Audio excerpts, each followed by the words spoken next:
बिल्कुल, जल्दी से एक बार अरविंद ओझा के पास चलते हैं, क्योंकि इस तरह की जानकारी आ रही है अरविंद, पाकिस्तान भी अपनी तरीके से एयर स्ट्राइक्स करने की कोशिश कर रहा है। और हिमांशु मिश्रा भी हमारे सहयोगी इस वक्त जुड़ गए। हिमांशु, 10:30 बजे सेना की तरफ से तो प्रेस कॉन्फ्रेंस की ही जाएगी, लेकिन कैबिनेट को भी ब्रीफ करना है। ऐसे में NSA अजीत डोभाल लगातार प्रधानमंत्री को पूरे हमले की जानकारी दे रहे हैं। क्या कुछ खबर आपके पास है, जल्दी से बताएं।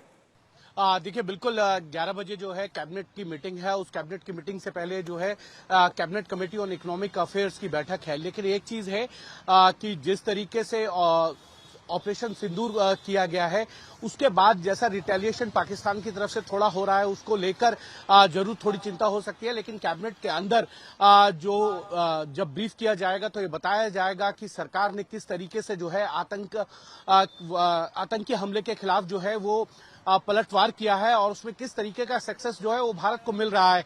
लेकिन एक चीज देखने वाली चीज है कि आज मॉक ड्रिल है और उससे पहले ही भारत ने जो है पाकिस्तान के अंदर 4 जगहों पर जो है वो टारगेट करके अटैक किया, जहां पे टेररिस्ट कैंप चलते थे। और साथ ही साथ जो है 5 जगहों पे जो है POK के अंदर जो है वो अटैक किया। तो कहीं ना कहीं एक चीज जरूर है कि भारत पूरी तरीके से आतंकी हमलों को जवाब देने के लिए तैयार है। और इसीलिए देखा जाए तो कैबिनेट के अंदर इस चीज को लेकर डिस्कशन हो सकता है। लेकिन देखना यह है कि इस कैबिनेट के डिस्कशन के बाद क्या भारत और तेजी से पाकिस्तान के ये जो रिटेलिएशन है इसका और तेजी से जवाब देगा, क्योंकि प्रधानमंत्री नरेंद्र मोदी ने कह दिया था कि सेना को जैसा काम करना है वो करे, किन किन टारगेट्स के ऊपर ऑपरेशन करना है ये तय करे, कब करना है सेना को खुली छूट है। तो ये माना जा सकता है कि और जैसे जैसे पाकिस्तान का रिटेलिएशन होगा, भारत का हमला और तेजी से होता नजर आपको देखने को मिलता रहेगा। और कैबिनेट के अंदर जरूर ये जो अटैक किया है भारत ने पाकिस्तान और POK पे, इसको लेकर चर्चा जरूर होगी। बिल्कुल, एक बार जल्दी से जनरल मिस्टर्न आपसे ले लेते हैं एक रिएक्शन इस पर, क्योंकि इसकी आशंका हम लोग पहले से जाहिर कर रहे थे कि कुछ तो खलबलाहट करना, अपना चेहरा भी छिपाना है। अभी जो भद पिटने वाली है पाकिस्तान की सेना की, तो कुछ कुछ अपनी तरीके से जो उनके पास विमान है उनके साथ हमारे सहयोगी बता रहे थे कि एक ऐसी स्थिति बनी हुई है कि स्क्रैम्बल करते हुए हम सरहद के उस तरफ से देख रहे हैं, और आर्टिलरी फायरिंग भी लगातार वो कर रहे हैं पाकिस्तान। बिल्कुल अंजना, आर्टिलरी फायर तो कर ही रहे हैं ये पूरे लाइन ऑफ कंट्रोल में, और भारतीय सेना भी उसका मुंह तोड़ जवाब दे रही है। लेकिन जहाँ तक पाकिस्तान का सवाल है, पाकिस्तान एक सिंबॉलिक तो अपने देश को दिखाना चाहेगा कि हमने कुछ किया, नहीं तो उसकी आर्मी की तो इमेज बिल्कुल वैसी बीटिंग हो गई है।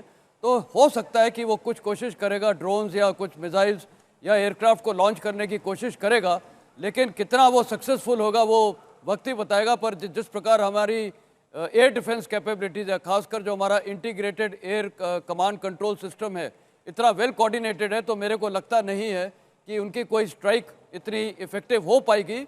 लेकिन हाँ, जरूर करेंगे कुछ, उसमें कोई शक नहीं है। लेकिन अगर वो करेंगे तो उसका परिणाम भी ये होगा कि उसके बाद भारत क्या करके दिखाएगा। उसके बाद भारत के पास तो फ्री फॉर ऑल है, जो हमें करना करेंगे।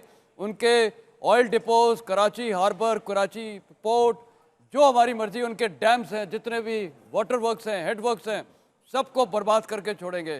फिर तो कोई समस्या ही नहीं है, पूरा उनकी टारगेटिंग करेंगे। बिल्कुल, कॉमोडोर JJ सिंह से एक कमेंट इस पर जल्दी से ले लेते हैं, लंबे समय से जुड़े हुए हैं। और एक एक करके हम आतंकी ठिकानों पर तो कर ही रहे हैं हमले, लेकिन उसके बाद अगर वो ये सोचता है कि कुछ कर सकता है, बड़ी खबर आ रही है आतंकी शिविरों पर स्कैल्प हैमर मिसाइल से ये हमला किया गया है। हम आपको सभी मिसाइल्स के बारे में भी पूरी जानकारी दे रहे हैं।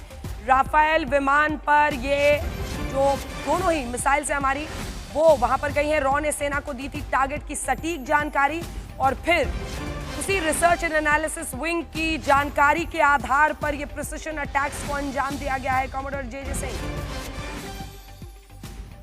जैसे गौरव पहले कह रहा था प्रोग्राम के शुरू में, और जैसे जनरल लोग यहाँ आपको स्थिर कर रहे हैं, मेरा ये मानना है कि पाकिस्तान जो है वो बदला तो लेगा ही, अभी कोई ना कोई कार्रवाई करेगा, मगर जो हमें स्थिर रहने की जरूरत है, मुझे ऐसे लग रहा है, जो मेरी नॉलेज पाकिस्तान की अनप्रोफेशनल आर्मी के ऊपर है और आतंकी उनके जो गुट हैं, वो ये है कि हो सकता है कि पाकिस्तान जैसे 1965 के अंदर, 65 के अंदर जब पूरी तरह हार चुके थे वो, तो पाकिस्तान एयरफोर्स ने हमारे अमृतसर के साथ एक छेरटा सिविलियन पॉपुलेटेड एरिया है, वहां पे सॉफ्ट टारगेट को अटैक करके चले गए। तो हो सकता है कि एस्केलेशन के अंदर जैसा उनका डीएनए है, जैसे उनका दिमाग चलता है, जैसे वो रोग आर्मी है, अनप्रोफेशनल है, हो सकता है उनकी एयरफोर्स और उनकी आर्मी को ऐसा काम करे जिसके साथ एस्केलेशन और बढ़ जाए, क्योंकि उनके अंदर ये हिम्मत नहीं है कि हमारे किसी भी मिलिट्री एस्टेब्लिशमेंट, मिलिट्री कैंप जहाँ एयर जो हमारे एयर फील्ड्स हैं उनके ऊपर अटैक कर पाए। वो कोशिश तो करेंगे, मगर मुझे थोड़ा डर है अंदर कि हमें सर रहने की बहुत जरूरत है, क्योंकि ये 1965 उन्होंने किया, हमारे 300 सिविलियन लोग जो थे वो मारे गए थे। तो ये ऐसे काम जो बिल्कुल गिरे हुए काम है, ऐसे करने पे भी और जब आतंकी ही सेना के लिबास में घूमते हो एक देश में, तो ऐसे में वो ऐसा कर सकते हैं। हालांकि भारत ने इसका ख्याल रखा है और हमने जहां जहां अटैक्स किए वो सिर्फ आतंकी ठिकाने हैं। अब हमारे साथ स्टूडियो में यहाँ पर और भी कई मेहमान जुड़ रहे हैं, आपका उनसे भी परिचय करा देंगे। हमारे साथ एयर वाइस मार्शल पीके श्रीवास्तव जी भी फॉर्मर एयरफोर्स ऑफिसर जुड़ गए हैं। चूंकि हवाई एयर स्ट्राइक्स की ही आशंका जो है हो रही है, बात हो रही है, क्या कर सकता है वो सर जल्दी से, और हमें किस तरह से एहतियाती तैयार रहना है? देखिए, जब अंजना जी, जब हम इसमें गए हैं इस मिशन पर, तो हम एहतियाती तैयार ऑलरेडी हैं। ये नहीं कि तैयार होना है, लेकिन हाँ, अटैक करने के लिए उनके पास जो बचे खुचे F-16 है उससे कोई पैकेज बना सकते हैं, JF-17 3C है उससे बना सकते हैं। वही एयर डिफेंस उनका मैं नहीं समझता हूँ इतना मजबूत है कि हमारी जो मिसाइल्स गई और हमारे जो जहाज़ गए उनको वो किसी तरह की क्षति पहुँचा पाएंगे। जो कहीं कहीं से कुछ उड़ती उड़ती खबर आ रही है कि ऐसा हो रहा है, इससे मैं बिल्कुल सहमत नहीं हूँ। और जहाँ तक उनका अटैक का सवाल है, in case they want to penetrate through, मुझे पॉसिबिलिटी उनके पेनिट्रेशन की, डीप पेनिट्रेशन की बिल्कुल नहीं लगती। हमारा एयर डिफेंस ग्रिड जो है वो मल्टी लेयर्ड है, मल्टी प्रोटेक्टेड है, और जो हमारे टारगेट इंफॉर्मेशन सिस्टम्स हैं, चाहे स्पेस से हों, चाहे हमारे जो सैटेलाइट का नेटवर्क है उसके थ्रू हो, या इलेक्ट्रोमैग्नेटिक जो हमारी इंटेलिजेंस सिस्टम उसके थ्रू हो, तो हमें पता है कि वो कब आएंगे, कैसे आएंगे। जैसे ही वो अपने यहाँ से उड़ेंगे, मिशन का डायरेक्शन हमारी तरफ होगा, हम उनको इंगेज कर सकते हैं। हमारे पास हर रेंज का है। आप देखिए, 6 से 7 किलोमीटर की भी रेंज को इंगेज करने के लिए है, 20 से 40 का भी है, 80 तक का भी है, 150 का भी है, 400 का भी है। तो एक रेंज बनी हुई है।